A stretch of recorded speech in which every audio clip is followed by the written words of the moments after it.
Welcome to the Hearts of Men podcast, a journey into the depths of men's hearts where courage meets vulnerability and wisdom embraces integrity.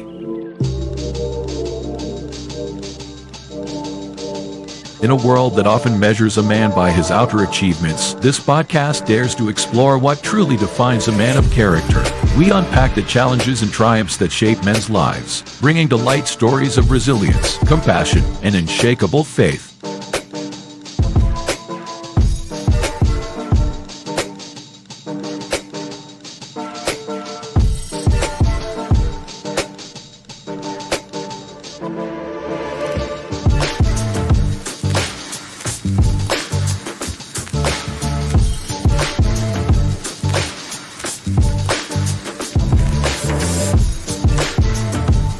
We believe that the heart of a man is a treasure trove of untold stories, powerful lessons, and profound wisdom. Through authentic dialogues and insightful discussions, we aim to unlock these treasures, one story at a time.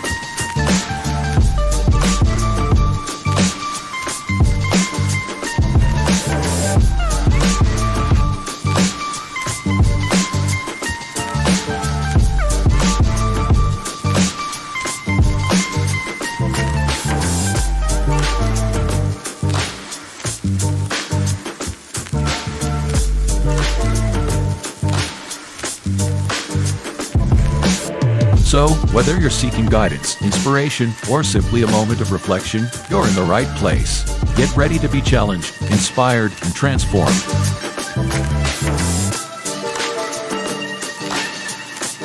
And now, to guide you through this journey of discovery, please welcome your host, a visionary leader and a true catalyst for change, Dwayne Dwyer, but we affectionately know him as the Mindset Coach. Welcome in, good family. Welcome. We appreciate you for showing up. I am poor man's Dr. Phil Roland Walker, better other known as Mr. Shift Happens. You got above me, you got the Uncle Junior and the consistency coach. Over to my side, you have my brother, son of Timothy, the available man. And above him, you have our host, as always, Mr. Dwayne Dwyer, better known as the Mindset Coach. And it's my turn to have the podium this week. And we appreciate you for showing up as always. We love it when you come in the chat. And we love when you make your comments, when you ask your questions, because you pump up and promote the dialogue so that it's not so hard on this end. So as you're over there lighting the fire over there, we're over here trying to do what we do to make a good product so you guys can have something to actually talk about and discuss over there, as well as just chime in with nuggets of information and gratitude. So over in the chat, we appreciate you for being here, showing up and showing out as always. Miss Crystal Everett. We have Miss Lisa Keys, Nick D. We have Abe in the house. We also have, let's see. I'm going down the line. His Divine Appointment and showing up and showing out as always. Somebody got me an echo. Okay. I think and Miss Nodella came in. Hey, sis, how y'all doing? If I didn't see you, because it's not on my timeline, but if you are out there, whether it be on Facebook, whether it be on LinkedIn, Instagram, wherever it may be, we appreciate you for showing up. Make sure when you show up, you like and share. And if you can, like it to where you sign up for the notifications to where when we go live, you're notified about it. You know what's going on. Okay, today's topic. Oh, before we get into that, how you doing, brothers? I am doing extremely well. I will start by this. So this morning, and here's why. So I know like people talk about, if you ever heard of like runner's high, I ain't gonna go all into it, but like I got there this morning. And so I was laying in the bed. I used to get up at 4. I finally rolled out of bed. It was like 4:18 by the time I got out. I think by the time I hit the watch, it was like 4:32, 4:33 or something like that, right? And like I said, I did not want to run. So I ran. I started feeling good, started pushing myself a little bit. was in a mental battle the entire time, but I kept pushing through, kept pushing through. And then I felt good, even though I didn't feel like I was going as hard, but I ran like one of my fastest times I've had in like over like probably close to a year. So I was just like on like an emotional, mental runner's high for at least like half of the day. And I don't know, man. So I'm coming in like on fire. The topic, I got some men, some friends, some dudes in my wolf pack that are in this category and this topic that we're talking about tonight. So I am very much looking forward to what we're going to be talking about tonight. So I am ready to get into it. And again, I'm doing well.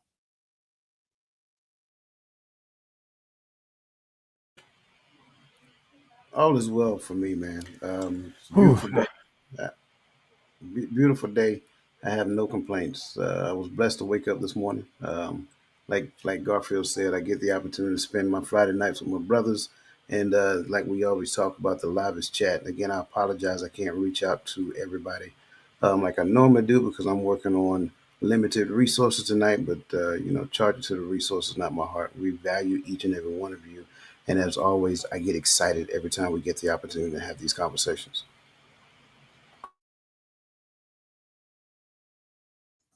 Well, I'm doing all right. I can't complain. Had a good week. Had some turns this week, but I talked to my brothers about that. But other than that, I'm here Friday night to talk with my brothers, my boys, my my dudes right here. So I know this gonna be a good conversation.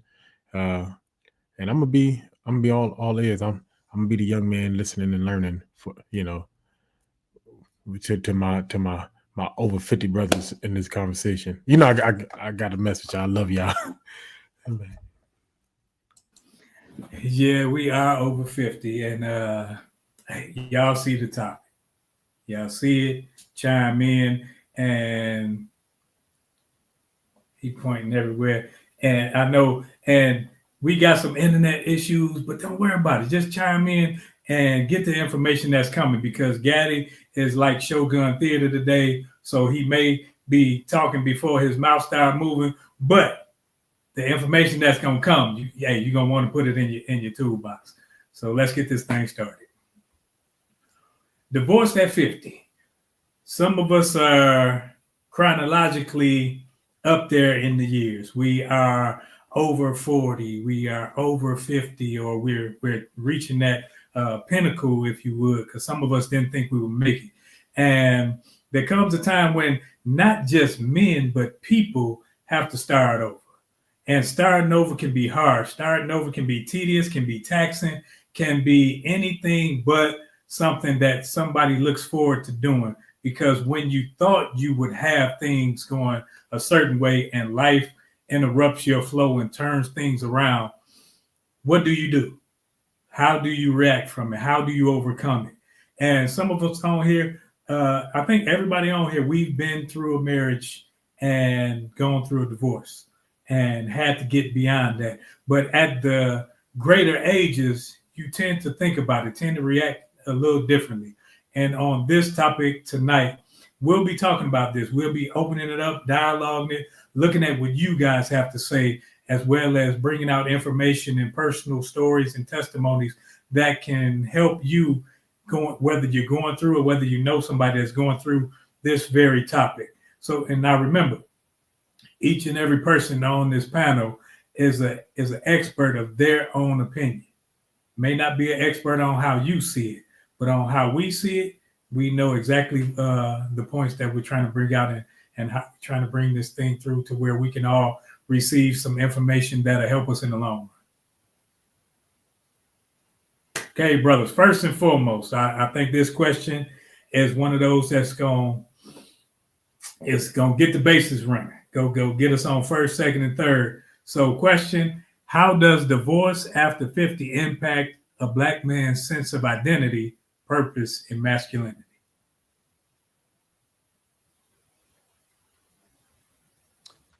So for clarification, are you asking this question as he's getting divorced at 50, or maybe he got divorced at 40 and he's still divorced at 50? As a person, I say in your later years, because we stuck to number 50 there, but in your later years, your mentality of going through a divorce, going through that whole process of how you're handling it when it Gotcha. comes to those things. All right. So I got divorced and I'm 49. I got divorced in 2015, so 10 years ago. Um the the way I the way I was mentally at 39 is not the same person I am at 49. And I think even if I would have gotten divorced at 29, probably would have been way different than how I would have handled it now. So I think that back then when I got divorced, I didn't have a real good sense of identity. I hadn't found my purpose yet. I was only somewhat in my masculinity, not fully. So I was a totally different person now. Um, I don't have any plans or desires to be divorced for the remainder of my life. If that was to happen for the sake of this conversation, I know who I am now. I know my purpose and I am in my masculinity. So it wouldn't impact these things as much for me, and I'm speaking just for me, not for all 50-year-old men. I know that we're definitely going to talk about the other side of that, but just right now for me starting this conversation, I think that right now I would be okay. I know who I am. I'm good with my purpose, my masculinity, and all these different things. I have some discipline and some consistency and some self-help and self-improvement things going on in my life that I think on the surface, speaking, not looking forward or ever seeing myself in this situation, that's kind of how I want to start this conversation. I think I'd be okay. Oh man. So I'm not going to attempt in this conversation to pretend like I can put my mind into being 50 and have gone through what I've gone through at 28 and 39 or whatever, you know what I mean? But I am making clear assumptions because at my age, I've realized some things may have been easier going through divorce depending on the narratives, right? At 50, you can have teenage kids, young kids, or you can have adult kids. The children sometimes play a part because when you identify yourself as a father, when your kids are grown, you already who you are to your children as grown children, as a father of grown children. But when young children are taken out of your house and out of your life, it changes your identity as a father. How do I show up without being present? How do I be a father without being able to be a disciplinarian, without being able to be impactful in their everyday life? I think these are the conversations we don't really have. Oh, you don't know, you're not a good father. I'm like, and I'm not gonna lie. When my children first left my house, my identity was I am not really a father. I'm just a figurehead so that they don't feel like their father didn't love them. I'm present just so they don't have that feeling, but I'm not really a father because I don't have a say in absolutely none of their life uh, until they get old enough to decide whether or not they want to hear about my opinion. My opinion don't really matter to them. Only thing that really matters is the child support check and that they see me fighting, right? Which is 9 times out of 10 is a losing battle. So like that plays on your identity as a father and in that same space. And this is why I say it depends, because if your children are older, I can't speak on that. My son is about to start high school next year. So call me in a few years when it comes to adult children. But when it comes to the masculinity, it plays there too, because you're told unless you're trying, even though the battle you're about to get into, they're gonna tell you 9 times out of 10, they're gonna tell you lost unless the mother's really down and out, uh, or done something wild. So you're like, not really a man if someone gets to dictate how the rest of my life is spent, how the rest of my, how this goes and this goes. Now I don't really have a say in my own family and my own family's upbringing, my own family's life and decisions made for my family. Because once I divorce you, you're gonna do what you want to do. You're not my responsibility, but those kids are my responsibility. But they are not my responsibility. So all these things, it plays in a man's head, and I know a lot of times, we don't care about that because they got their mama, so we cool. But these are the things that and then purpose, like I think it's all, to me, it's all tied together, right? When we talking about divorce, because it's a family breaking down. So what purpose? And these are questions I asked myself in my 30s, like, what is my purpose if I don't, if I'm not allowed to be involved in my children's lives? If I'm being limited, relegated to being a father 4 days a month, less than 100 days a year, but that's like, so the only thing I'm doing, I'm just showing face so that they don't see me break down. I'm showing up so that they know I love them and I care. But the reality is, there's a great chance that they grow up and have no identity that they're a gaddy, that they belong to me. They'll look strictly like their mama and their mama family. And those are the things that's just the mental part. I'm done. Gaddy, what's your age? 39. You got me by 10 because I'll be 39. 40 in December. Okay. Okay, I thought there was going to be more to go along with that. So this is a very complicated question, first of all, because there's several layers intertwined within it. First, when you look at identity, um, there are several categories under that. Those who know their identity, those who don't know their identity, those who've assumed a false identity, those who have a clear depiction of their identity.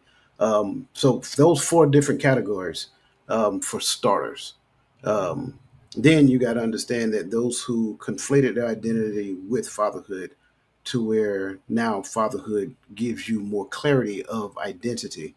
But again, all that fits in. So within the scope of those five categories I just named, if I don't have a clear understanding of who I am, then going through a divorce, especially after the age of 50, makes me even more confused, because at one point in time I found my identity in what I was doing with my family, my children, and things of that nature. If I do have a sense of identity, but it's a false identity, now I'm probably kind of relating to the statistics that fall in line with this false identity that was given to me. Then if I do have a clear sense of my identity, it doesn't change my identity. It just changes the amount of energy that I put in, the efforts that I have to do to still be, because getting the divorce doesn't change the fact that you're a father. It just changes the access that you have to the children, especially if I can't prove her to be an unfit mother, which in most cases, that's probably how you're going to get custody, unless she just gives you custody, or you go to court and the judge says that the children have a better opportunity in life with the father. But then you look at what you're going to put those children through to be able to do that, right? Um, and then you look at those who find their identity in the fact that they are a father. So when they get a divorce and they lose custody of their kids, now you have no identity because you feel lost without your kids. That's just the identity piece. Purpose looks the same, especially if I don't understand my purposes. My purpose is me being a father, all of those different things. So it starts to look the same with purpose.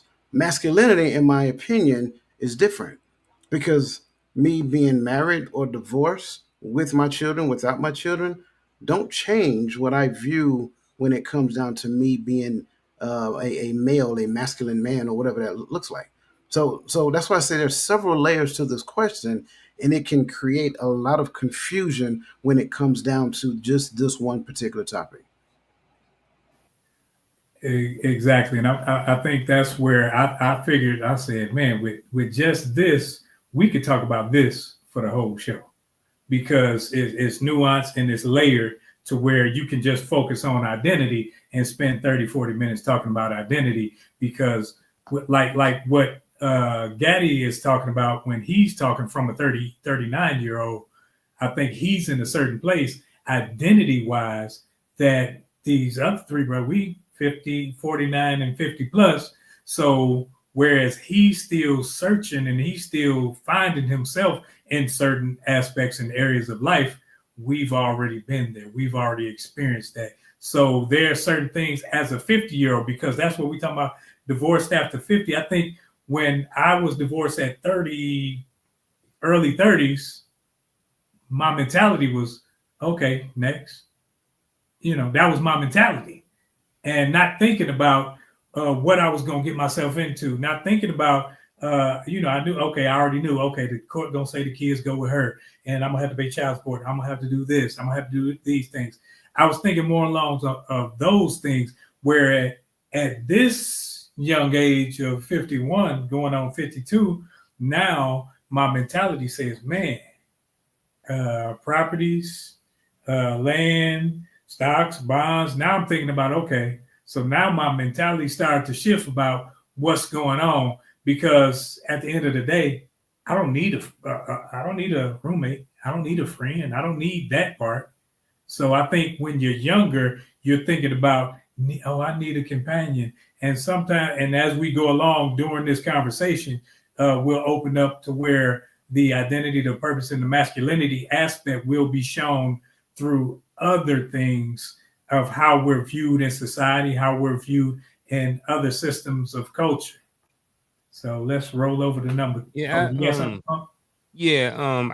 kind of wanna, if we can, kind of sit at the identity piece. You know what I mean? Because I think, everything kind of ties back to that. And I think Coach was saying some things about that made a lot of sense, and then you kind of talked about how we could just talk about identity, because, as I'm looking at this, like how you see yourself, your identity is, in a lot of cases determines what decisions you make and which direction you decide to go and how you handle things, so that, because I have a couple of guys right now who fit this right here. You know what I mean? And they are two different types of men who are going through this, and it's interesting to have some of the conversations about how, after being married for so long and then now being 50 and now going on the dating scene is different than it was, um 15 years ago, 20 years ago. There's phones now, there's people that can record certain things, there's things you have to be careful for. There's still things that we had to look out for back then, but maybe some of the things have changed. You know what I mean? But I don't want to get too far off topic, but just our identity and how we move, like Coach said, really affects how we treat and handle the overall divorce. So I don't know, it just, I guess I just kind of want to know on the identity bone for a little bit more, because I just kind of felt like it was a little bit more there before we moved on. But again, I don't want to steer the conversation. Oh,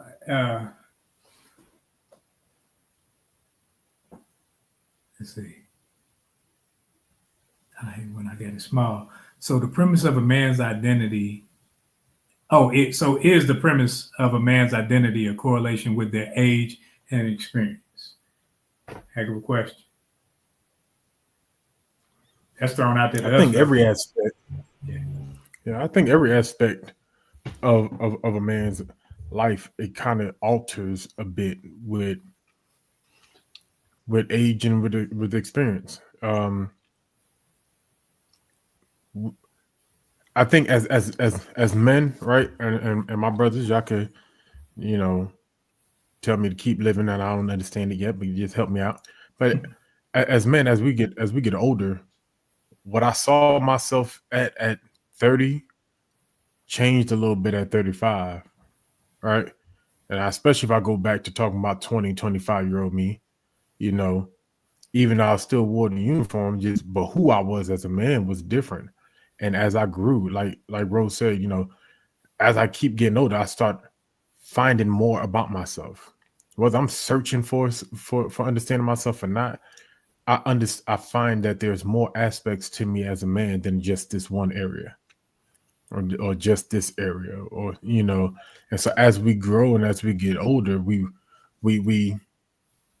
have analyzed such a vast space of manhood, and we've gone through, especially when we talk about divorces, especially those of us who divorced before 50 and been divorced again on our way to 50. You learn something through each one of those phases. Yeah, every time you walk out of a relationship, your identity kind of either grows or changes somehow, some way. So that's how I look at it. I wouldn't say that the premise of a man's identity is, but I would say part of a man's identity definitely correlates with their age and experience. However, it also depends on some other things as well. Knowledge, information, lessons learned, not just age. You got a whole bunch of old fools out there. You know what I mean? You got a lot of people with experience, but they didn't do anything with the experience. They didn't learn, they didn't apply certain lessons learned from the experience. So I would say that yes, these are two pieces of part of a man's identity, but I don't think that this is the premise. And again, I am an expert of my own opinion. Speaking of being an expert in my own opinion, no, absolutely not. However, when you look at the bad information that came before you, that's what you think. Because every older man you talked to when you was young highlighted the fact that you was young and you ain't lived long enough to go through the experience. Your experience don't make you more of a man. Your age don't make you more of a man.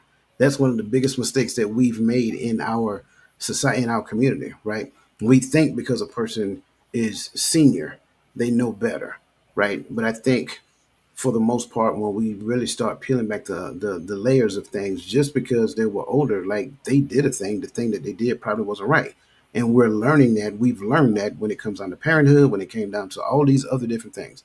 And so what ends up happening in response now, you hear, well, I did the best that I could with what I had. No, you just did what you did at that particular point in time because that's what you knew. But that bit of information applies to every man, every woman, regardless of whatever their age is. So does identity correlate with age and experience? No. Age and experience only refine the information that you know based upon your identity and gives you evidence of what you thought you knew about yourself. I like how you put that. I think that when it comes to the premise of a man's identity, those aren't the only two factors, but I think they do hinge on that, because when you're looking at where you are now, it came from what you've experienced, what you've gone through, and what you've learned along the way, and whether or not you matured along the way. Because you can be old, because my grandmother used to always say old fool and other kind of fools, but you can be old and still be immature. So age and experience doesn't necessarily mean that but it may be I think when you don't know who you are, you'll fall in line with that, and you'll simply go along to get along, and you'll fall in line to what people say, who people say you are, or what society says you should be, or you think like the running things on social media say, well, men are providers and men are this. So now you say, okay, I'm a provider, and you'll put yourself in that mold instead of saying, man, I'm more than. If I'm more than this, stop trying to put me in the box of that. But we will do it on our own. So when that premise, I like how Coach put it, and I'll rock with him all day and twice on Sundays with that one, because when you look at things, the identity of me doesn't solely come from those two things, because my experiences can lead me to think of myself in a certain way that may lead me down the wrong path. And coach, to your point, I think also sometimes those older guys gave us information that was valid when they were 20. You know what I mean? Just like sometimes I found myself telling my sons, hey, look, this is how you get money, yada, yada, yada. But there are other ways to do it too. So now when I give information, I also let them know, hey, look, this is how I did it. There's also other ways of doing it. And sometimes you might have to say, Dad, look, shut up. I got this. I'm doing it this way. And by the way, it has been successful and maybe you should get on board, you know? So I think you were right about that. And I also think that sometimes those older guys was just giving us outdated information. And you talk from a perspective of people whose identity was based on culture of that time and what they learned, so they could only show you how to become who they are. So that's why you And it can't worked for necessarily them. walk. I can't walk in coach's shoes or your shoes or Gaddy's shoes. I got to walk in my own shoes. And that's why I stuck maturing in there. Because if you haven't matured, I don't care how old you can be, 50, you can be 60, you can be divorced, you can be married. If you haven't matured, you'll give out false information when it comes to young bucks and their married life or their parenting skills. You'll give false information as if it's true, but it's coming for you. So it's your truth because of your sometimes damage. Let's get to the next question. In what ways do the emotional silence or suppression that many Black men experience after divorce affect their health, relationships, and ability to move forward?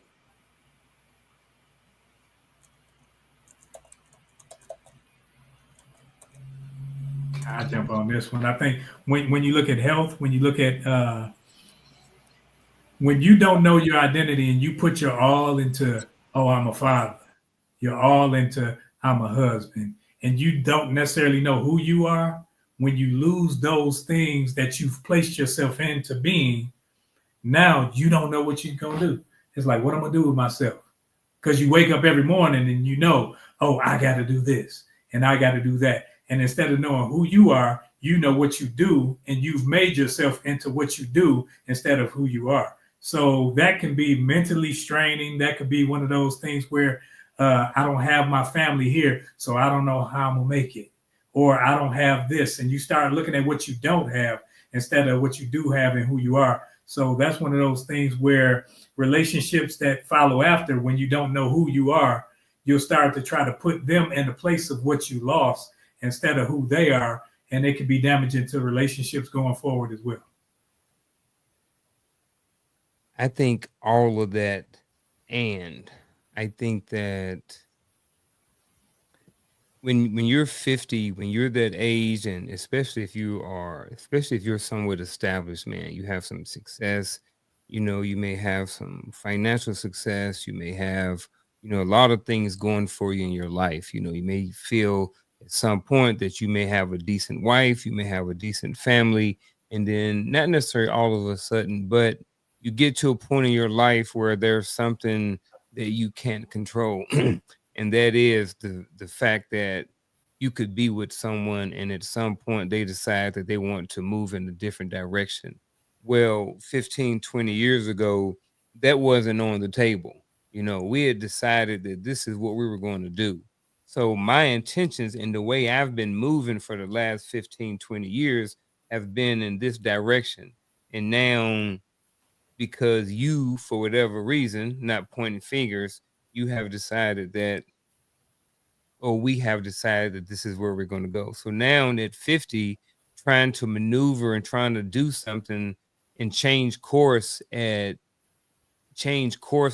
something you've been doing for 20 years can definitely have an effect on health, relationships, ability to move forward, and all of those things. You know, when, like I said, when part of your identity or some of your identity may have been tied, whether it's um, whether it's good or bad, some of your identity may have been tied to being a husband, and now you are no longer there. So I definitely think it can affect all of those things until you get to a point to where you can move forward. I think all of those things and plus other things can be affected. Like, even relationships, having conversations with people and, they can't always understand how you feel, and then you may have the other side who's telling you, everything that you want to hear. So I definitely think it can have an effect on relationships as well.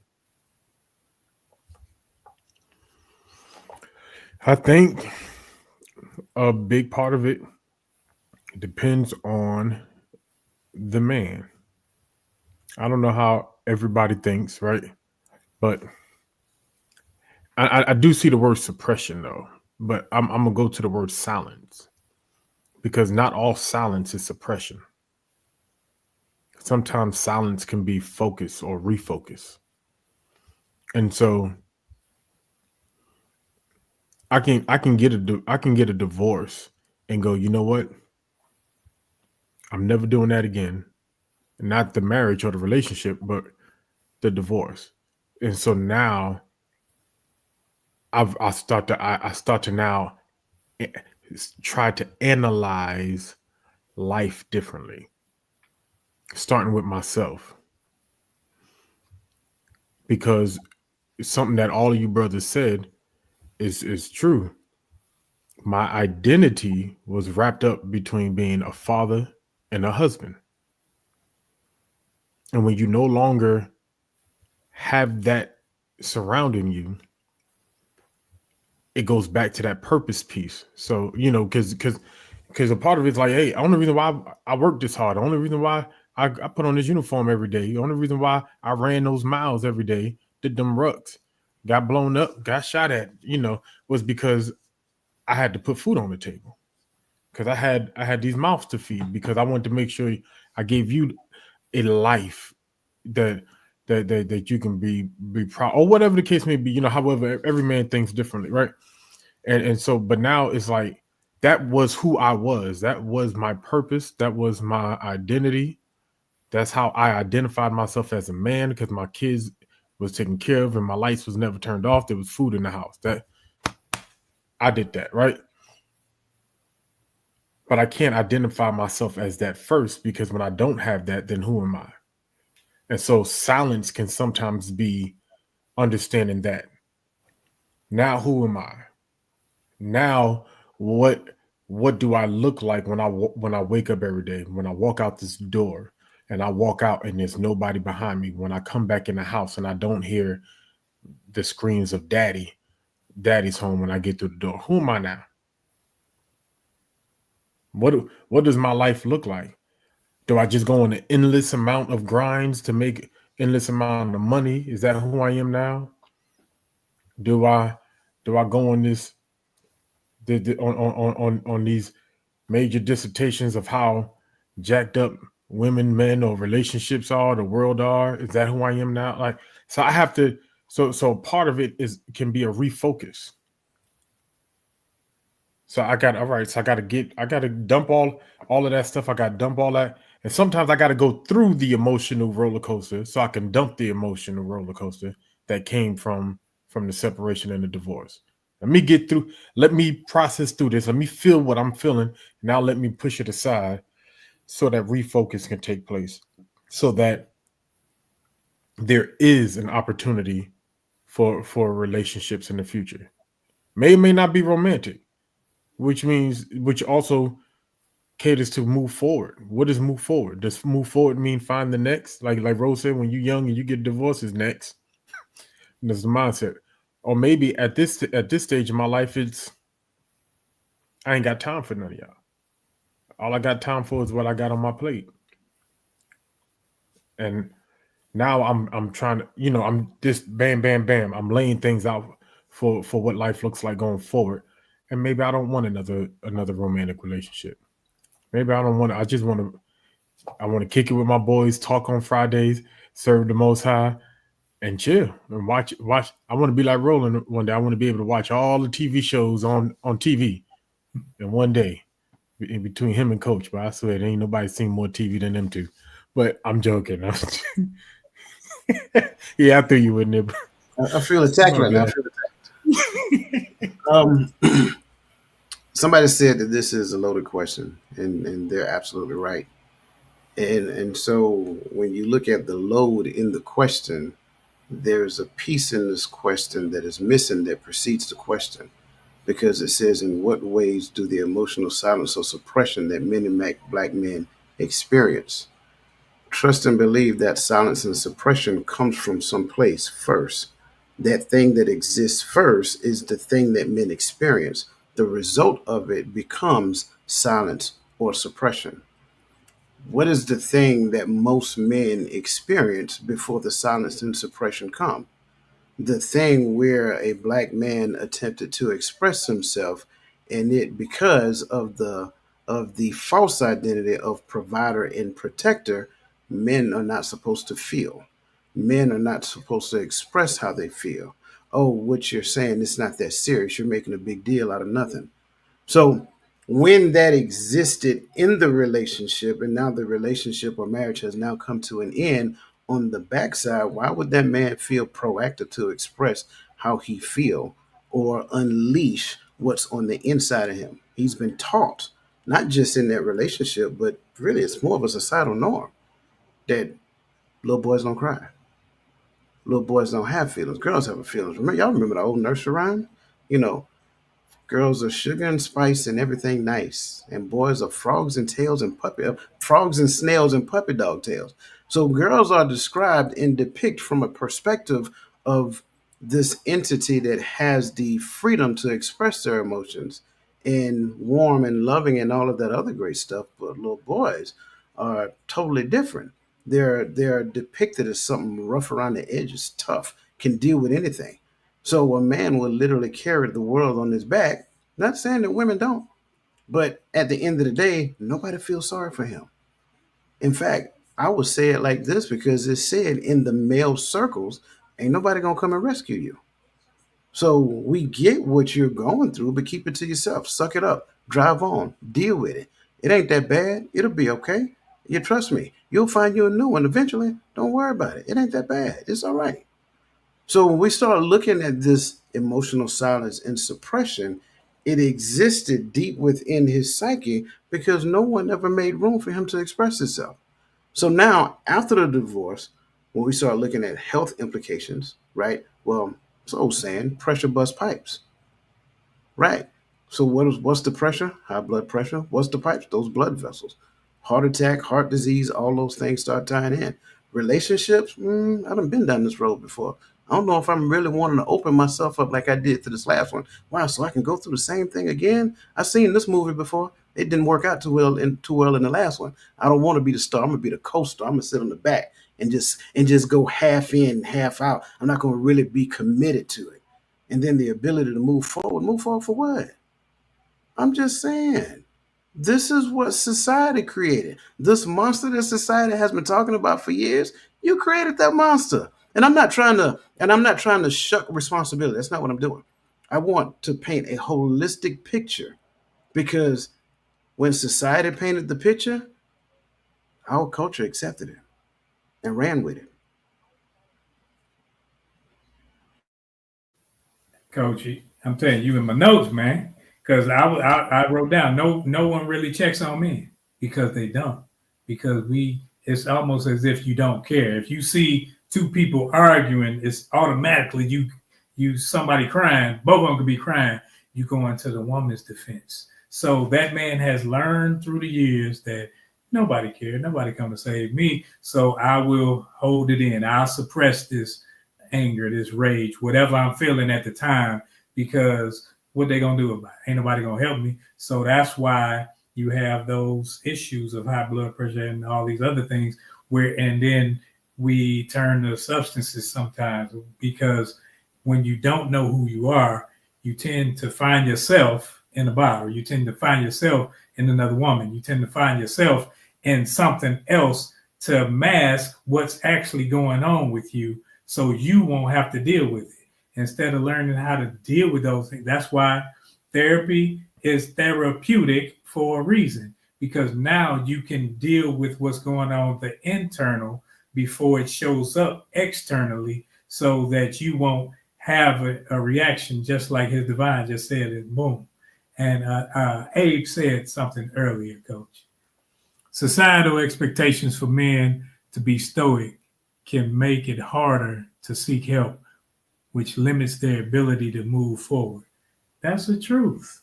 Society teaches us what, just like women in relationships teach you, if you can or can't actually talk, she can say, well, you can tell me everything. And then you start telling her something, and she automatically starts trying to combat everything that you're saying instead of listening to what you're saying. So it's like, okay, now he knows. Okay, I can't talk about that with her. That's how society has taught us. That's why it teaches us to be stoic. Like, okay, I'm gonna sit here and just listen. And people are like, oh, don't let it bother you. But deep down inside, he's bothered. Deep down inside, he's in a rage because he has some things that he hasn't worked through. So you say, okay, when he gets to a certain age, why aren't you like this? Because he doesn't necessarily know who he is yet.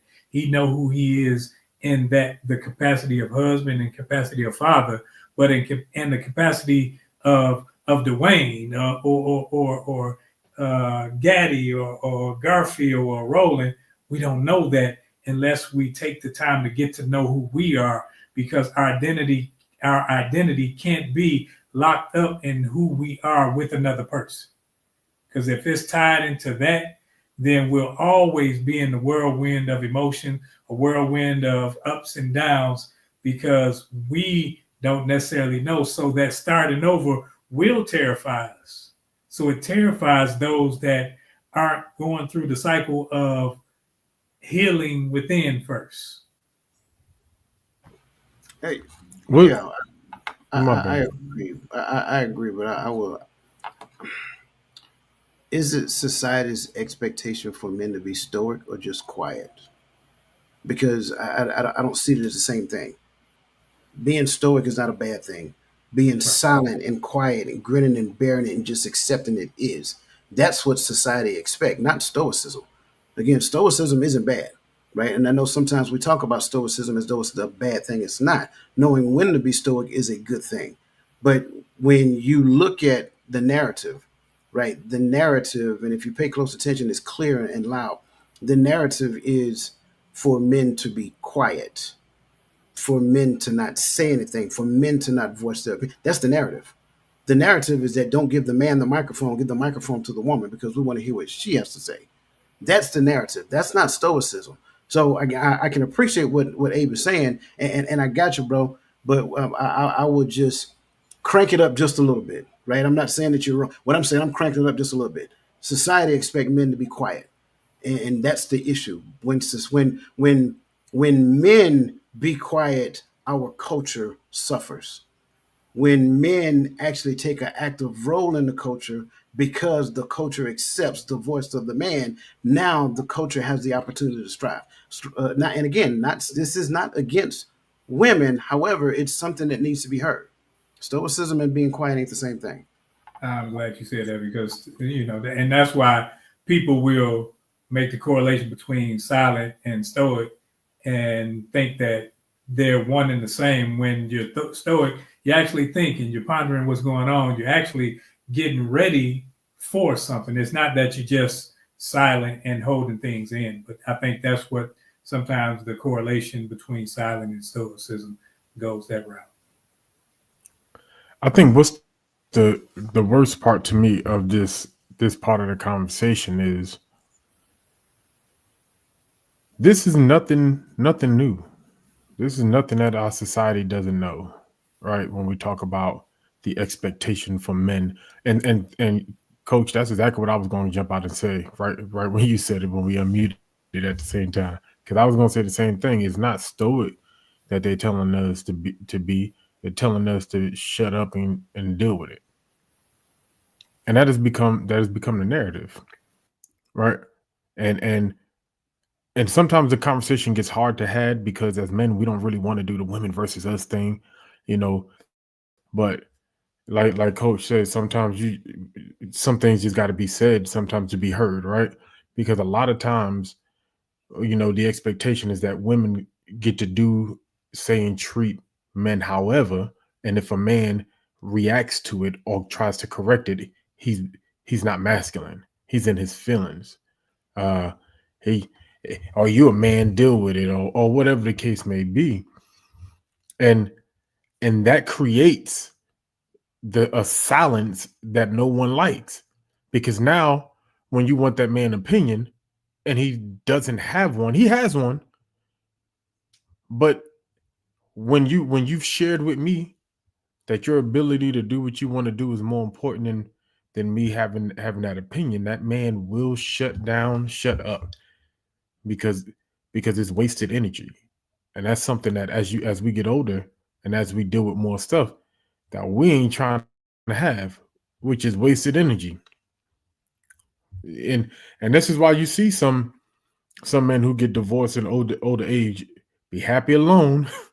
you know some of them be happy alone because no one wants to go through the rigmaroles again of emotional gymnastics. So you just sometimes it's easier to reserve that energy and sit back, because we have these conversations. Society knows this is true. We know this is what's going on. Every time we have this conversation, we see, is always full agreements, but I think mentally the world is not ready to do anything about it, because it's a comfort zone for most people. They're comfortable with us being silent. They're comfortable with us dealing.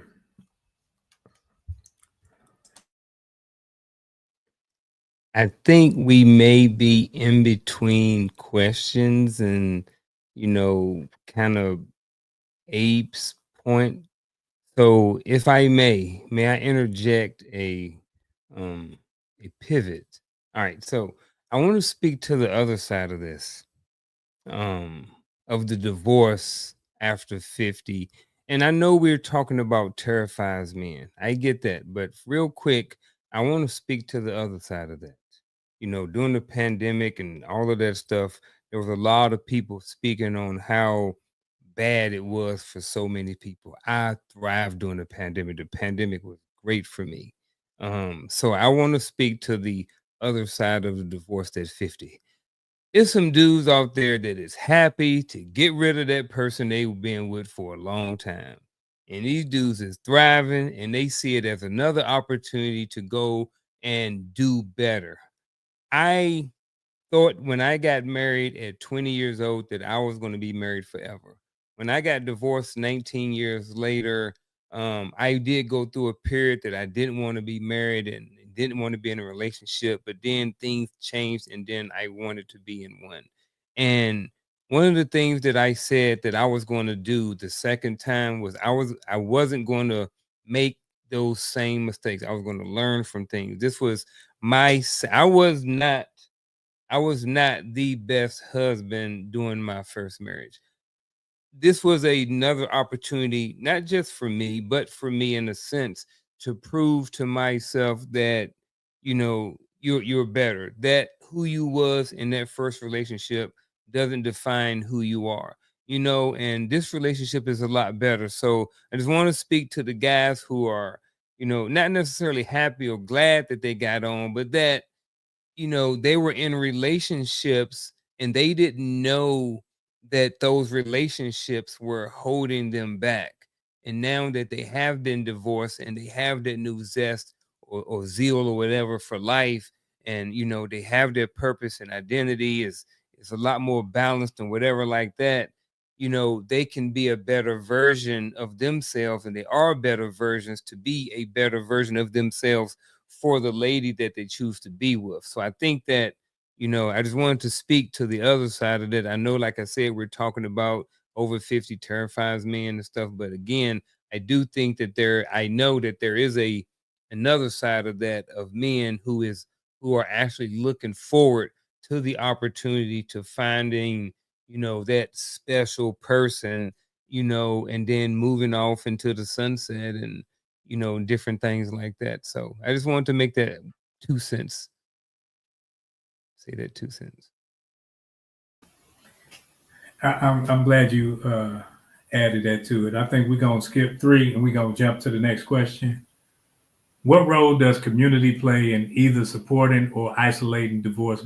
And this is men and women after 50. It just so happened that we all are those people in the range of that color scheme, as what they say up on the panel. Man, someone mentioned, there ain't a lot of spaces for men to go to get help and support, and that we don't always want it. Is society expects us to hold different things in. I get all of those things, but so I would speak for myself, and I would speak for the men, around 40, the unks, the OGs, and different things like that. I would speak for us older men, because we're talking about people being around 50 years old, divorcing. I would like to assume that their peer groups and their friends and stuff are probably right around the same age. So for me, as someone who's approaching 50 here in a few more months, my community and what I believe that we should be doing as a community is being a support for them. Because some of us have been through divorces, and we've had a lot of. By the time you hit 50, you didn't hit a lot of life experiences, and you should have learned a lot of lessons in there and obtained some knowledge that you can use to help and support your brother or whoever that's going through this at the time. So I think that as a role individually, if nothing else, we can reach out to the people to our left and right, or people that we can have direct access to, and just be a support for them. We don't necessarily always have to guide them and give them advice. Sometimes just being there listening, sometimes steering them to, hey, look, I get it, everything you got going on right now, you probably need a life coach, or you probably need, the mindset coach. Go on whatever and book them, and have some sessions and talk about different things and figure out how you can get to where you want to be. You know what I mean? So I think as a community, we need to be actively trying to support people that are going through these things, because they are hard, and the last thing we do need is people walking around unlifing themselves because of all of the different things that they're going through in the divorce. Because like Gaddy highlighted earlier, there's a lot of different things that go on there. There's limited amount of access that may go into you being able to see your child or getting certain information if the child is not with you. So I just think being an active supporter, reaching out to those people that you have direct access to, and being a support system for them while they are transitioning through the divorce process. So, very unpopular response coming. The same role they were playing when they were in the relationship. The community role doesn't change. That's the issue that I have with these makeshift perceptions of community.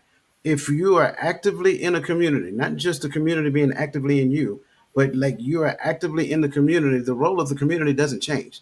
The community, everything that you just heard Unc said, the community should have been that before the divorce even happened. It should have been that for him and her at the exact same time. Don't change up when the divorce happens.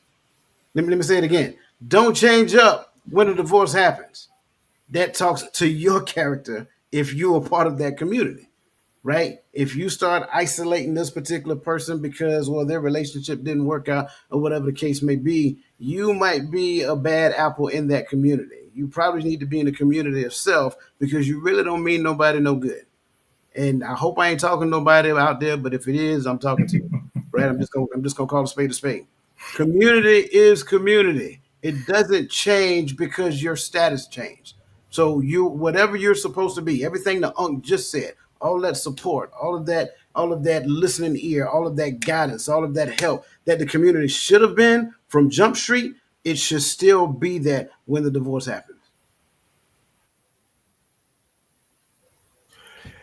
I don't know if that was unpopular, Coach, because my response was going to say if the community was playing a role in supporting the marriage, there'd be less divorces. And that's just my opinion, right? Like, we see couples and we think that they're happy and they good, and so we don't have no support to give them. I think we have been conditioned as a people to only know how to show support to things that are broken. I don't believe that we know how to support things that are together. And then I don't even know if we know how to notice when things are falling apart. So what ended up happening is we've only value, I don't want to say value. We've only been taught how to show up in a world or in a space where things have broken apart, when things have fallen apart, when someone is down, someone does feel like unalive. And like, when we take that mirror, we want to ask the question. I see your face. I hope I'm not bringing up. You sounded like you're underwater. Kung Fu fighting, bro. Yeah. But I'll jump in until that get rectified. I think what role does the community play in either supporting or isolating? I think sometimes the community, depending on where our community is, I don't care whether it's your friends, whether it's your church organization, whatever you're in, sometimes, and I've experienced this, where my community chose a side. And what they did, they usually choose the side of the fair sex, the woman side. So it's either shun you, push you out the way, and choose her. When I think that if Dwayne is my brother and he's married, he's not, but if he's married and him and sis split, I don't pick a side and say, well, Dwayne, my brother, she's no longer my sister. Me as community, now I just have two separate people to support. I don't try to piece them back together and try to be a matchmaker. I sit up there and support both. But what the community does is they say, well, she got the kids, and then they make him out to be a dog. They make him out to be the bad guy. You shouldn't have left your family. But they weren't in the fight, in the relationship, so they don't necessarily know what took place.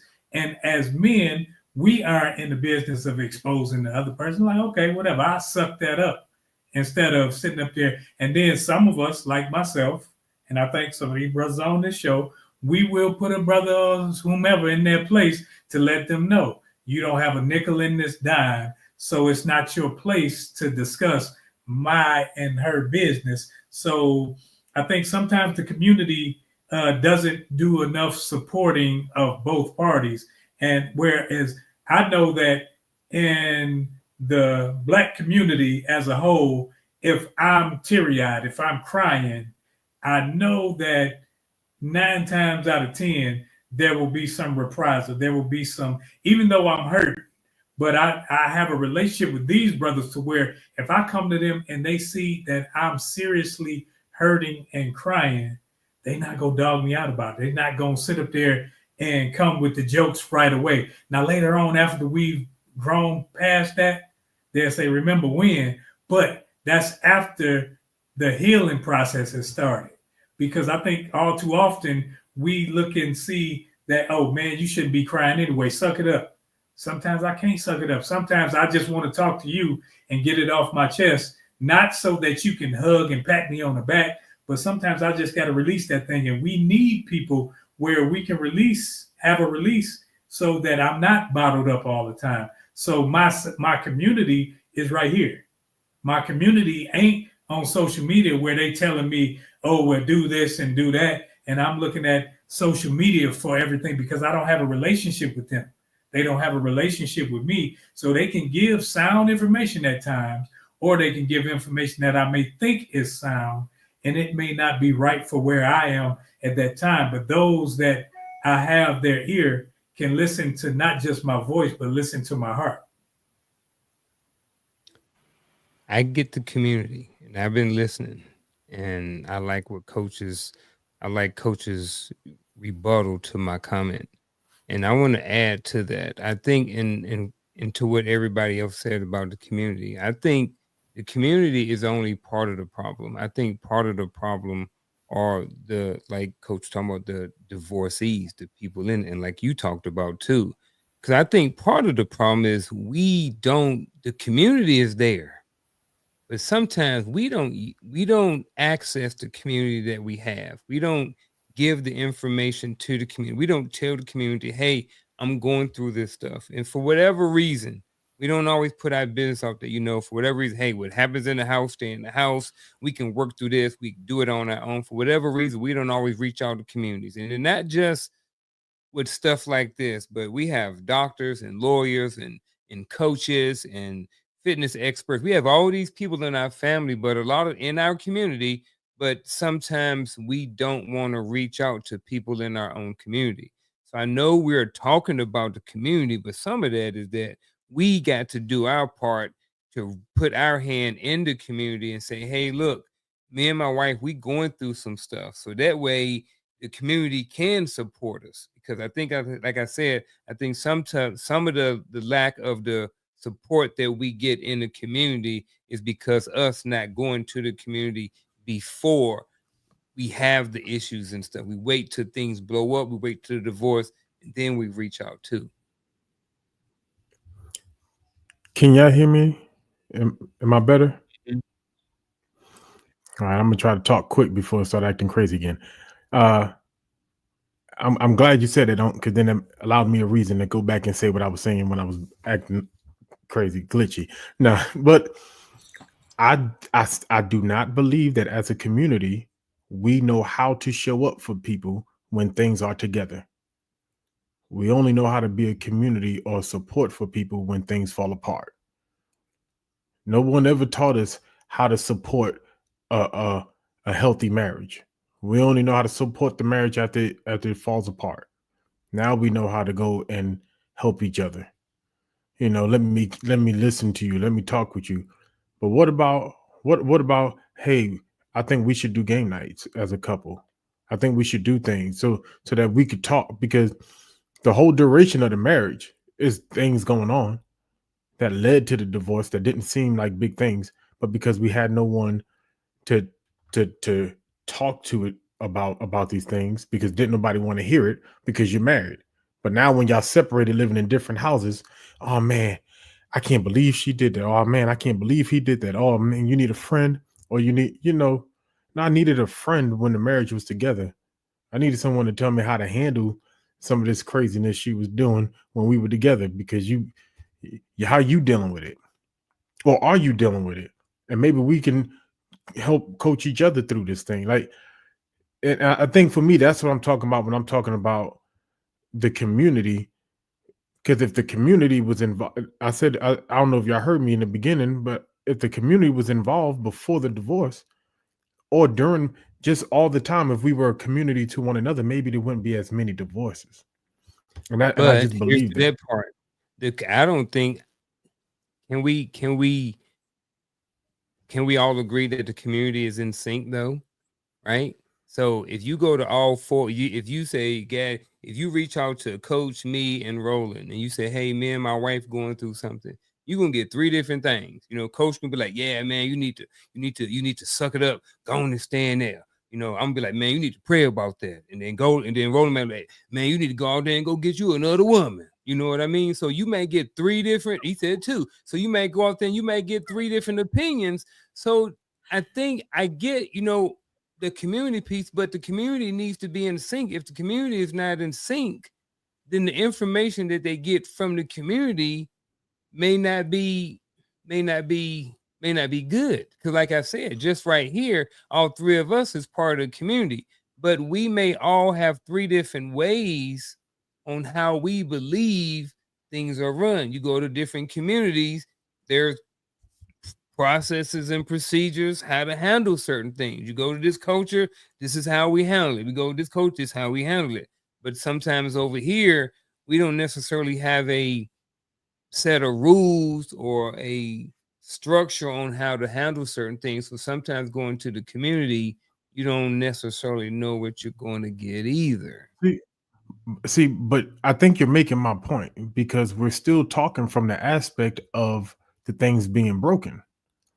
What I'm saying is, if we knew how to be a community when things are together, maybe we have less things breaking.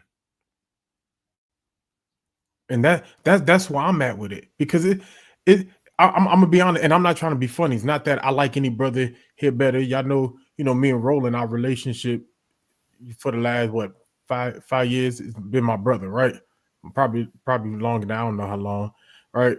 But I know if in the midst of going through a divorce, I trust all you brothers, but my first stop is gonna be Roland. You wanna know why? Because in my marriage, he was there. Right. This and it's not that y'all, I didn't know you brothers, right, at the time in my life, but it's not a hit. I don't want nobody in the chat to think I'm hitting at any of these brothers. But Roland was a friend to me when my marriage was good. He was a friend to me when things were going bad. He was a friend to me when we went through transitions. He was a friend to me when we had kids. He was a friend to me at our birthdays. He showed up for, like, his wife and him broke bread with me and my wife when we didn't have problems. So naturally, the person I'm gonna go to when it falls apart is going to be because he was that community. If we were that community all the time to each other, I think it changes the landscape of how we have this conversation. Because now you're my community at all times, and maybe my marriage has a better chance because I'm not just coming to y'all for advice on how to handle divorce. Y'all could have gave me advice on how to handle the marriage. And that's why I said what I said in the beginning. The community front role doesn't change. It is the exact same whether the relationship is healthy or not. And that's the issue. We struggle collectively on what community look like and how to function in community. We have this thing that we call community. It's like makeshift friendship. That's really all it is. Makeshift friendships. That's really what it is. But a healthy, functioning, thriving community, we can, right? I think we can, but I don't know. Have you guys ever seen it? Right. Exactly. Only in small pockets. You know what I mean? Just in small pockets No, of no, a no, no, community, no. but I'm not. talking about you as a man. For a man, have you ever seen a functioning community that would be there for kind of like what Gaddy described? What he Oh, described what he and Roland friendship is like. Have you seen a collective of that? oh, not a collective. No, Exactly. absolutely not. Right. That's a friendship. He's talking. We're talking community where there's a collective of that description. I don't think anybody on this panel can say it, or anybody in the chat can say they've ever seen that. I would agree with you because I think that that's what we all tend to be looking for. We're looking for exactly what you're talking about, Coach, because when we talk about community, usually we talk about the people we live next to, the people that we know by name, the people that we kind of associate with, and we arbitrarily make them our community when we don't necessarily know that they're in this fight with us from the jump. Not just when you find out something bad, because a lot of us we'll bake you a dish at mama's funeral, or we'll come to your aid when something goes on. But when it comes to actually the support, like I know, like if say Gaddy got all these babies, I know he needs some help with these babies. As a community, what we gonna do about it? Not just me, as a whole. So it takes the village as the community, but we're still searching for the village.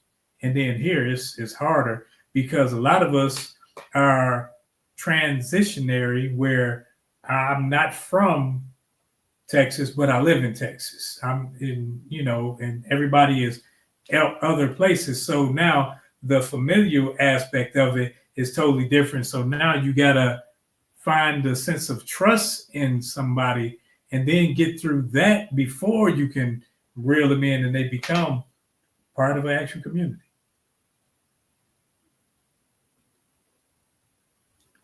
Let's see. Lisa had made a statement earlier, Coach.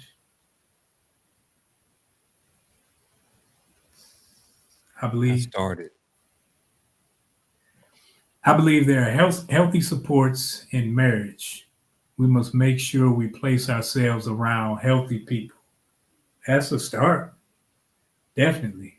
But then I think you can't place yourself around healthy people and not be healthy, and people who love you enough to be honest. And I love that part because a lot of us we place ourselves around people who it's like they give us sugar water. You want the Kool-Aid. Sometimes you got to take that vinegar. And somebody got to tell you at times, hey, your stuff's stinking right now. Your slip's showing. And you got to have people in your life that care enough to not just watch you go out there and be dumb. Because a lot of us, especially in young marriages, we did a lot of falling, we did a lot of stumbling, and we weren't gonna listen to people. We didn't have anybody older in our corner that'll tell you, hey, sometimes if one of these brothers see me stumbling and they come and vigorously snatch me up for my good, I can't cry about it. I can't get mad. I got to suck that up. And that's why this whole divorce after 50 thing, you have to be in a place where you actually know who you are. And that's not saying you're perfect, but you know who you are. Because when you know who you are, now there's some things that you ain't gonna fall for. There's some things that you just okay, this right here ain't gonna get me. This ain't gonna take me out of pocket. If me and Unc, we have a little heated fellowship argument or something, it's not gonna make me, oh, I can't stand Unc. I'm blocking him from all my stuff. No, it's gonna make me go to Coach, and Coach gonna say, okay, let me call let me get both of y'all on the phone. Let's talk about this thing. Not let's sit up there and go back and forth. Because that's what we're used to, finding somebody that's gonna take our side. So when the divorce comes, I'm simply trying to find somebody that's gonna take my side because not knowing who I am terrifies me.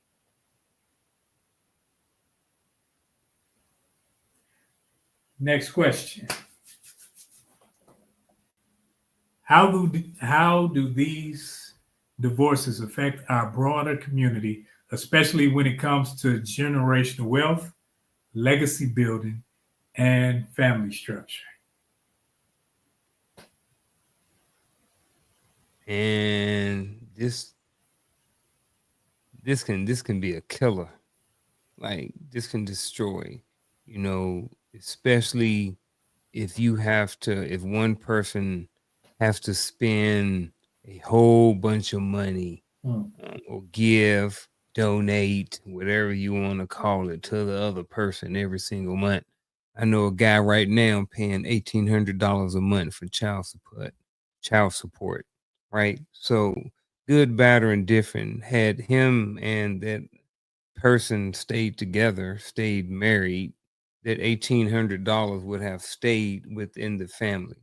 Now that $1,800 is going somewhere else. And yes, at some point when the child turns 18, the $1,800 will go back in the pocket. But think about how much money could have been used for whatever, investing, whatever you want to do. And I'm not up here saying and advocating for people not to pay child support or anything like that. I'm just giving an example of a situation.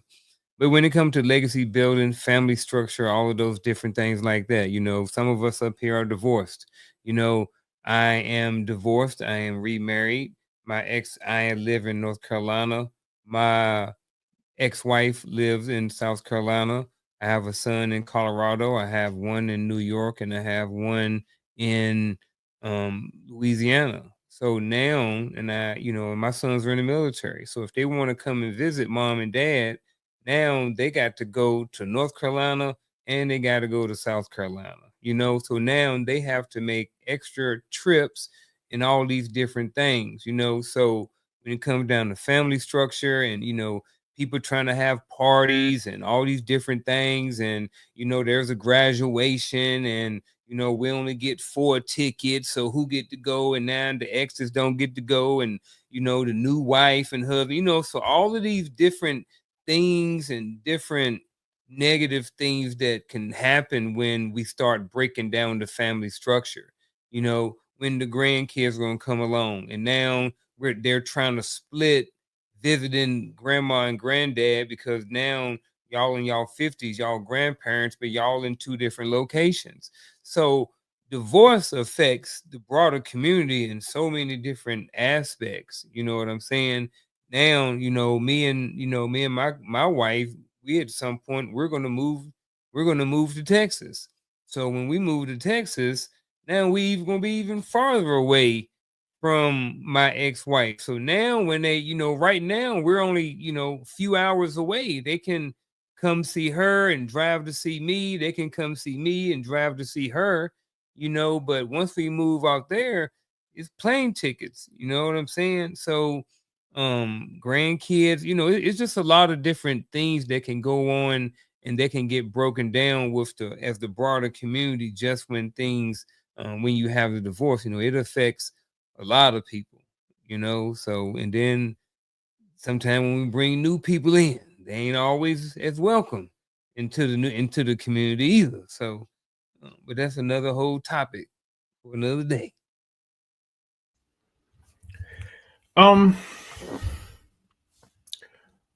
With the fear of contradiction, I'm still gonna say what I got to say. We need to stop pretending like divorce doesn't separate the community. Rose said earlier, we got to learn to support both sides. That's ideal. But there's some people in this community because they are married to someone who was already in this community. And there's going to be people who are going to excommunicate them from the community when they divorce the person that brought them into the community. You get what I'm saying? Like, and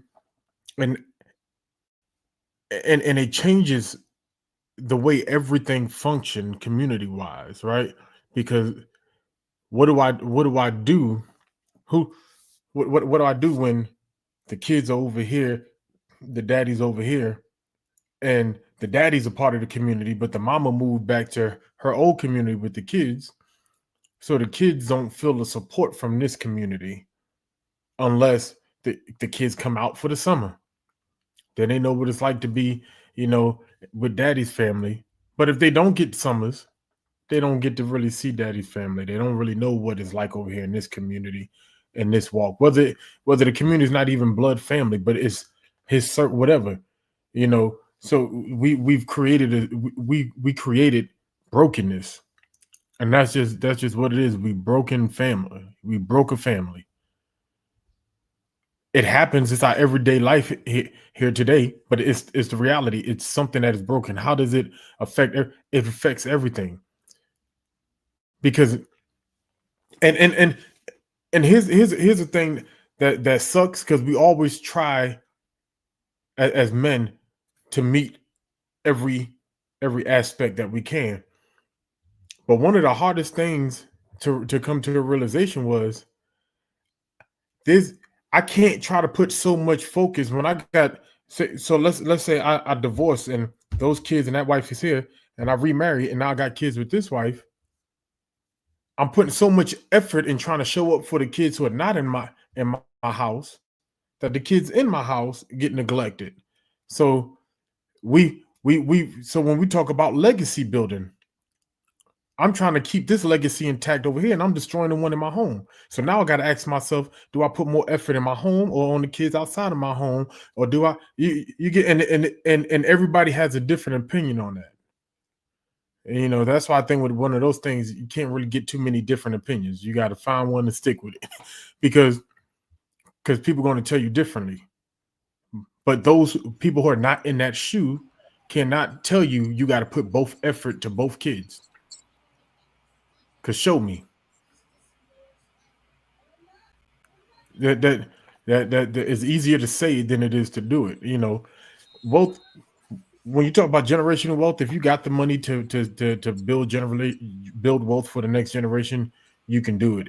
If you don't, you don't. Like you just got to be smart with the generational wealth thing, because I could lay money aside for my kids that's not in my house, but if I'm not teaching them money management because I'm not with them, they're gonna do whatever that they were taught to do with that money when they get it.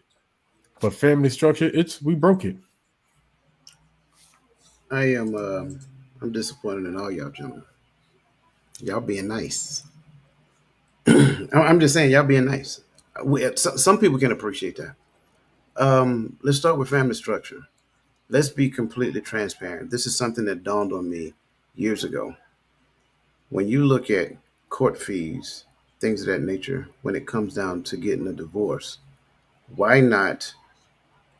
And I know that some states have this, but it's not really what it is. But why not focus on counseling for that couple as opposed to making the divorce the option that they're going through? And in fact, counseling should have been the thing before then, right? But why do the divorce and make child support the viable option, and then claim that you're doing this in the best interest of the kids, when in all actuality the best interest of the kids is both mama and daddy being together? Now, I'm not saying that there aren't instances where mama and daddy just get to the point where they can't be together because they made a bad decision. I get that happens. But the best interest of the kids is both parents being together. So why not, as a larger entity, state, government, whatever, why not put money into that program to keep families together? Well, I'll tell you why. Because if I can destroy the family structure, then I destroy the legacy. And the legacy being destroyed, now the generational wealth will never happen. And so when you look at all of these different things, and we talked about this, Garfield and I, on Coach's Corner, and I say it here, I'm just not going to show the statistics to support what I'm saying. Even if Papa and Mama, even if they didn't have the money, at some point they probably gained the information, the knowledge base. Then they could teach the mindset to their children. Once the mindset is taught, then it can be put into practicality. Once that mindset is placed into practicality, now the ball of generational wealth can begin. How so? Because if I don't focus on retirement planning and I focus on legacy planning ensures what the scripture says, that a good man will provide for his children's children. Paul may not necessarily be that good man, but Paul provided the mindset that needs to be passed down from generation to generation. So now, not only are you teaching the mindset within the family structure, you're also teaching them how to employ it moving forward. That's the thing that we're missing.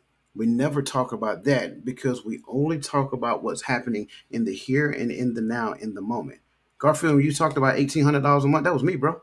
That was me as a Psalm first class in the Army. Every month, $1,800 a month, right? Now, imagine trying to live life and do that at the exact same time. Imagine what that could have looked like if that was placed in some type of account for my children when they turn 20 years old. And then in the midst of that, teaching them the mindset that they need, that once they turn 20, they put that into play and continue to add to that. Because let's be completely transparent. Look at the younger generation. They ain't having kids. They're not choosing to have kids. Why? Because it's a threat to them, especially young men, because young men are fearful of child support. Pay close attention. I'm trying to tell you, the things that we're not teaching, they're learning from our mistakes, and what they're doing just the opposite, because they don't want to find themselves in a financial burden for the next 20 years. So that's one of the biggest things that take away from legacy building and generational wealth, the family structure. The family structure by itself is supposed to be a business unto itself. I appreciate you saying that, Coach. Business. And it is a business, and that's why, like, I may not have the capital, the money to just say, okay, I'm gonna give everybody $100,000. But what I can do is I can buy books, I can get information like these things, little flashcards for the kids. It's for the kids, but I learn as we go. So when we're all learning how money actually works and what it's used for, then it may not show in my lifetime, but in their lifetime where they have this knowledge already, it'll show down the line, it'll show with their kids, and then you can establish some things so that it can change the next generation and the generation after that. So could have talked about child support, could have talked about separate houses, could have talked about the new wife and all these things. We all know that. We all know how that terrifies people, and that when you look at it like, okay, well, you ain't bringing her. You remember on what's the purple color purple? She ain't my mammy, and hit her upside the head with a brick. See, we all could feel that, like, yeah, because such and such he bringing his wife around and this, that, and other. But if we learn how to be a husband, learn how to be a wife beforehand, and knowing that this thing, it ain't about you sowing your raw oats. It's like Coach said, it's a business, and a business has to flourish. A business has to grow. A business has to come to the point where we understand who the head is of the business. Now, when we multiply, it edifies not just the people that's in the business, but everybody that's encircling the business. Let's see. Most importantly, community is largely focused on the world and not the word. Facts. We will fail every single time with that approach. Yes, when you try to establish yourself and your community and your family on worldly principles, you'll get worldly results. And so when the worldly happens in your household and in your family structure, you should have saw it coming, especially if you're a person, you say you're in the word, you say you're a person following after it. So I love this conversation, and it can go on for hours. And what we're going to do, we just going to rotate this thing on with our final thoughts, and we will go Unc, Coach, Gaddy, and I'll close it out.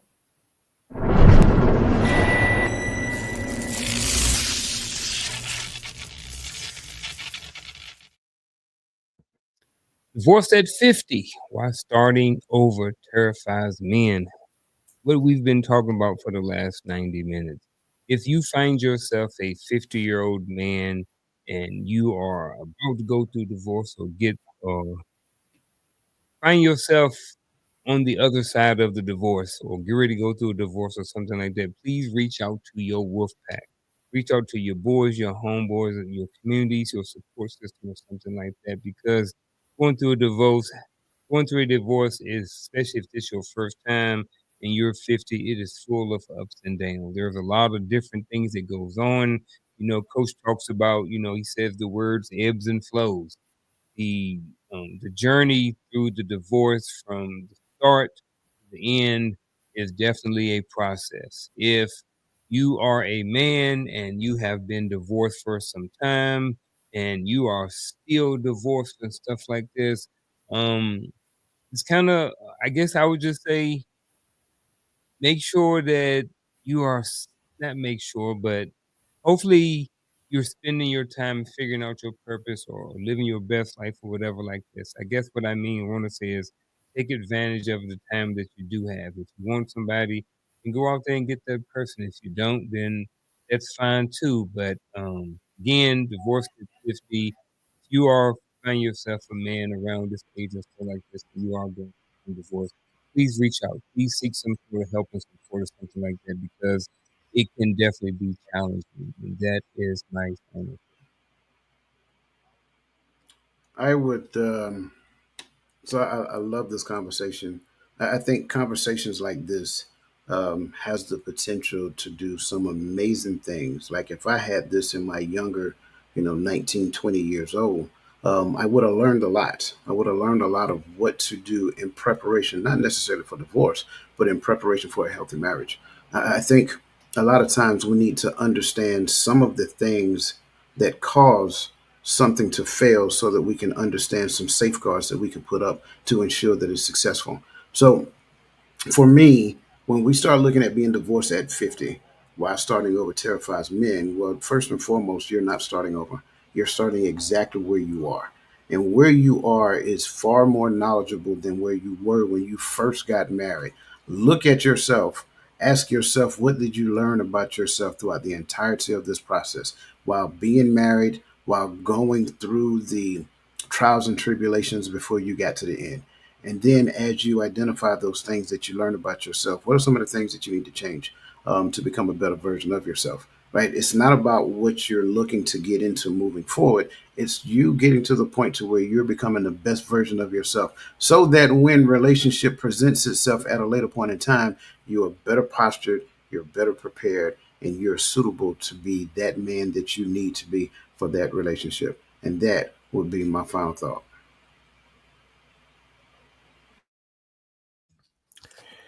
Man, first, if I ever go after Coach again, I'm gonna need Coach to send me his final thought points first. So there's something left for me to say. I'm joking. I love you, brothers. Listen, uh, divorce at 50 while starting over terrifies men. I think I do agree with Coach that one, we're not starting over. You are continuing life where you are, and I understand that the relationship is starting over. But I think some of the things that plagues men and men heads is, did we learn from the relationship how to have a relationship? I think we always talk about how to handle divorce, but no one taught us young how to get married. Yeah, we can go down to the court, get an application, find a minister, walk down the aisle. You ain't even got to have a ceremony. But do I know myself enough to know that you are compatible with me, or do I just feel good with you? And so I decide to marry you. Or you was my high school sweetheart, and since you stuck with me in high school, I'm gonna marry you. Or you look good, or whatever the case may be. But we didn't. Did we learn from that marriage how to get married? And so, therefore, am I going to make the same mistake? Because some of us tend to go through cycles in life with people over and over again because we didn't learn. Then, two, if I feel like I was betrayed or broken or mistreated, have I learned to trust others again? Do I trust women now? Do I know what someone's motive is when they come into my life? And then two, do I trust myself? Because maybe I blame myself. Maybe I feel like I didn't know what I needed to do to be a husband, and so the marriage failed on me, because society nine times out of 10 tells us that when a marriage is broken up, we automatically say, what did the man do wrong? Maybe I internalized that. What did I do wrong? Maybe I don't know what I did wrong, so I don't know if I can fix it. And so there's so many different avenues we can address with this. But what I do know is that you can move on with life, whether that's in a new relationship or whether that's alone. But get to know yourself in the Most High, so that you can grow towards who you are, not towards what others want you to be. Because if you get into another relationship, you'll find yourself being molded into that relationship, into that person, that once again you find yourself not knowing who you are when the dust settles. That's all I have. I love it. I couldn't say it any better. I think while starting over terrifies men, I think starting over terrifies males who don't necessarily know who they are and who their maker is. I think when you know who you are, there tends to come a certain maturity about what's going on in your life and where you are at this point in life. I think that I was a medic for 22 years in the military. And as a medic, when we would come upon a casualty in the battlefield, the first thing that we would do was, if they had a wound or if we saw blood, we had to expose the wound. Sometimes we got to get to the point to where we take off our armor so that we can expose where these hurts are, so that we can find a trusted person to look and see, like, man, how can we heal from these things that we've gone through? And after the healing process has taken place, then you can start to become that person that's not terrified to move forward, but willing and able to move forward, as Tawami said, whether that's with someone or alone. because I think first and foremost, you have to know who you are and who you are in Christ before you can just tag along with somebody and just say, okay, I'm in a new relationship. I come whole first and foremost. I'm not coming so someone else can piece me together. And that's what's wrong with most of us. We find ourselves finding people that are piecing situations together and piecing things together. And then we find trauma bonds or whatever you want to call it, and all these things where we can relate instead of finding the person that actually comes together so that we can make this business of a relationship work to where it's fruitful. So I appreciate everybody coming. I appreciate the chat. Fellas, you guys came and you did what you did, and I'm loving it. I love the conversation. Sometimes it's I was always taught that tough meat makes its own gravy, and some of this conversation was tough, but it made its own gravy, and it's something that I can take and I can look within and say, man, you still have some work to do, because I know none of us are perfect. That includes me, and we all have some work to do. So continue to strive to be that better person and do the work on yourself so that you won't have to look for somebody else to complete you. You know where we'll be. It's been in the chat all night. So you know where we are on Tuesdays. You know where we are on Sundays, on Fridays. Be there. Make sure you support. Make sure you come in and get involved. And on Sunday, I think it's on Tawami. We'll be on Tawami's page Sunday morning over on TikTok. And then Coach has the Sunday school after that. So make sure you come in and support. Sorry it took so long. Appreciate you guys staying in with us. Until next time.